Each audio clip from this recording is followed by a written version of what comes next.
Proof of workforce, we are live. This is the place where workers and wage earners come to grab Bitcoin signal. Today's show, we're going to talk about the country of Bhutan using Bitcoin to fund its workforce. We got the crypto summit this Friday, tomorrow in Washington, D.C., and we'll give a breakdown of the latest unions putting Bitcoin on the balance sheets with a few self-custody habits to live by. So punch your time cards, clock in. This is Proof of Workforce Live. We got producer Jacob in the background, in the foreground, and let's go ahead and run this clip on the Prime Minister of Bhutan to see who's winning the great Bitcoin race. Use Bitcoin for health, to provide free healthcare, for environment, but these are minor. The main use of Bitcoin has been to finance the salaries of public servants. Bhutan has built Bitcoin mines at locations across the country where thousands of energy-hungry computers solve complex mathematical puzzles to claim Bitcoins. And here's what's powering this modern-day gold rush: hydro-generated electricity. The government says its Bitcoin operation is carbon neutral. Okay, so this is Proof of Workforce, and we just heard from the Prime Minister of Bhutan, who says the main use for Bitcoin is to basically power the country by paying the salaries of its public servants. And they do that by mining Bitcoin with hydropower, which is green renewable energy. This is insane. We have a little quick, I did a calculation a bit ago where I calculated of the countries that hold Bitcoin, which countries have the most Bitcoin per capita. And I have a tweet that we have that can show that. So the top 5 nation rankings for Bitcoin per citizen, number 1 is Bhutan with 13,000 plus Bitcoin. They have a population of 787,000, and they have a whopping 0.01651, which at the time that I posted this was $1,730 per citizen. We're going to go ahead and call that country Bitcoin rich per citizen. It's mind-blowing. It breaks every false narrative you've ever heard of with Bitcoin. The fact that it's a energy hog, it's ruining the environment. It has no intrinsic value. It has no use. We'll go ahead and call the Prime Minister of Bhutan ranked one of the happiest, best places in the world, and ask them about how they're using hydropower that otherwise would be wasted to mine Bitcoin and then cover one of the highest expenses they have as a country, which is the salaries of their public servants. These are the people that serve the country, cities, states, all that stuff. Your firefighters, your police officers, your teachers. Mind-blowing out of Bhutan. And you have to put them in the conversation when you talk about the great race to accumulate and use Bitcoin. This is unbelievable and one of the best use cases I think that exists right now in the world. So unbelievable and truly proof of workforce in action. Let's move on to the crypto summit in Washington, D.C. Talk about draining the swamp, huh? Jacob, next level. We have a little post about the crypto summit, and we're going to check out Saylor's thoughts on the Bitcoin reserve.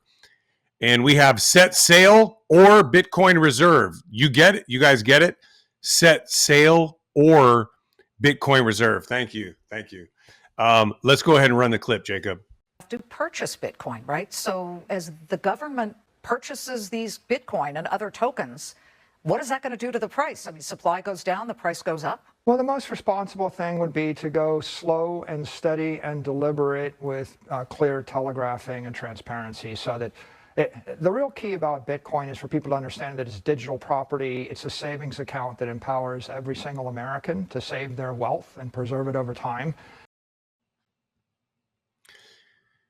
Unreal from Saylor. He gets the softball bait for number go up price action, and he takes the responsible, slow, steady, and transparent route. You got to love it, but he's spot on accurate. If the country of the United States is going to set up a Bitcoin reserve, they need to set the table for the long haul, because as we know, holding Bitcoin is no easy task. It comes with tons of volatility, risks, all kinds of things that happen. You got a bunch of crypto, grifters that are selling other projects and things go wrong. So it's no easy task. Saylor saying, look, this is digital property. This is a savings mechanism for the workers and wage earners of the world at a time where they don't have many savings mechanisms or incentives to save with the US dollar. Because when you put that $10,000 in cash under your bed, 2 to 3 years later, that thing is worth 25% less value than it was to begin with. So why save when your money is worth less in only 3 years from now? And inflation's showing no signs of easing up because of the large scale money printing. So happy to have Saylor. Everyone's getting caught up on this, Bitcoin strategic reserve. We've heard the thing announced many times. There's tons of people doing good work, and I'm super grateful that they're doing that work. Is it going to happen or not?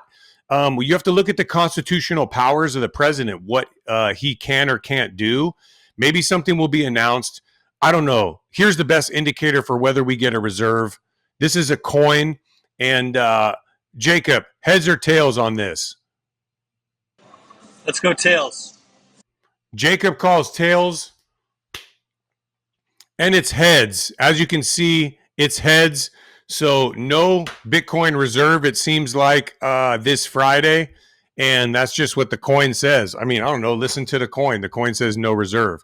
But make sure you sift through the noise, because we may get something like a new senator announces a bill for a reserve. The Treasury creates a new policy to say we're going to have a reserve. If it comes to the nation using taxpayer dollars to buy Bitcoin, as far as I know it, that requires an approval from Congress, which isn't on the table for this Friday.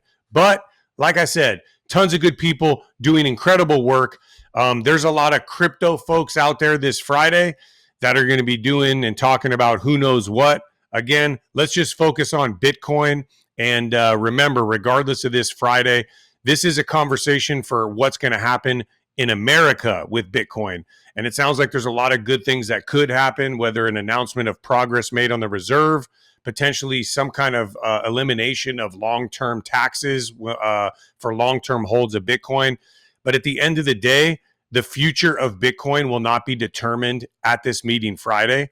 That's going to be determined by all the same people that brought Bitcoin to this point. So let's keep going, keep teaching people about Bitcoin. As you can see, Bhutan, they're not waiting for the United States. They don't care. They're going to keep doing their thing. El Salvador, other countries that are on there. Another surpriser you would not expect, Ukraine is one of the largest holders of Bitcoin. I don't know how that's going to factor into the peace talks, but hopefully someone's paying attention there. So we'll see what happens with the crypto summit, but we continue to learn Bitcoin and we move on regardless. Let's get into a update from Proof of Workforce. You'll see a post that we had. More unions are coming to Bitcoin, and one of our recent posts that we'll pull up right now from Proof of Workforce. This was only a couple weeks ago. We had the Wyoming Highway Patrol Association announce that they put Bitcoin on the balance sheet. First law enforcement association to do so that we know of. Jacob, do you have the post for us from wherever you're at? I think right now you might be at an airline lounge or in a cafe. No, I don't have the post, and the thing keeps coming up on mute. So we fly. Okay, so Jacob doesn't have the post. We'll deal with him later, but he's a big supporter. And look at all these look at this like headline stuff. We got a logo there, so he's going to get a pass. But ultimately, Proof of Workforce, we brought the first law enforcement association in Wyoming to hold Bitcoin on the balance sheet and some in self-custody. They're already doing work. We're talking to multiple unions in Wyoming. There is another law enforcement association that has now approved Bitcoin for the balance sheet. We'll have an announcement soon of who that is, but more unions are coming to Bitcoin, and Bitcoin continues to be a tool that empowers workers, wage earners, and unions in many different ways. So stay tuned next week. I'm sure we're going to have a lot of announcements, including another union that has now added Bitcoin There's the post. Jacob coming through with the buzzer beater. This is from February 12th. A little bit old news, but Wyoming Highway Patrol Association adopted the Proof of Workforce Get Off Zero initiative. Again, we have tons of resources. www.proofofworkforce.org. We have a Proof of Workforce Substack that you can find. We have this YouTube channel, which please sub and share the word on this. But if you ever want to bring Bitcoin to your organization, association, union, we got you covered. That's what we do. And the cost of that is $0. So we don't charge anything. We just try to help workers, wage earners, and unions find Bitcoin and learn how to use it as a tool to serve their mission and their members. So that's the update from the field. I think we'll have more unions again next week to announce. We're going to wrap it up with some self-custody rules to live by. This week's self-custody rule to live by is brought to you by La Rocca's Corner, one of San Francisco's oldest neighborhood bars. This is a great place to go drink and lose your Bitcoin, although I don't drink. And look at the hands up. And I don't recommend drinking because it's bad for you. But there's a Bitcoin-friendly bartender there. The patrons, whether they're friendly or not, you'll have to find out. I don't know when you're in the city, but cool old-fashioned bar there. And they're sponsoring our self-custody rule to live by for the week. The rule is a simple one. Don't keep your signing device and your seed phrase in the same place. This is a terrible idea because you have a password that protects your signing device, and this is something that stores your seed phrase. And then if you keep your seed phrase with your signing device, it's like lobbing a softball to someone that maybe gets a hold of wherever you have your things in your safe or some safety deposit box or wherever. It's a bad idea. Learn to segregate your signing device from your seed phrase. And of course, with your seed phrase, there's other things you can do to prevent that from being used, like a passphrase, like having multi-sig. Learn self-custody, not your keys, not your Bitcoin. I know it's easy just smash buying an ETF, but again, Bitcoin was created to eliminate third-party risk. Be the change you want to see in the world and self-custody your Bitcoin. Learn it and use it, right? It's a tool for you. So that's it for our show today. Thanks for tuning in to Proof of Workforce Live. I'm Dom Bay. We're clocking out for the day. We might have clocked you in. If not, go back and stamp your time cards. We don't want to get accused of time card theft. Stay humble, stack sats, and if you're going to trade your time for money, make sure your money holds up over time. Have a great week, y'all. We'll see what happens at the summit tomorrow, and we'll catch you very soon from Proof of Workforce Live.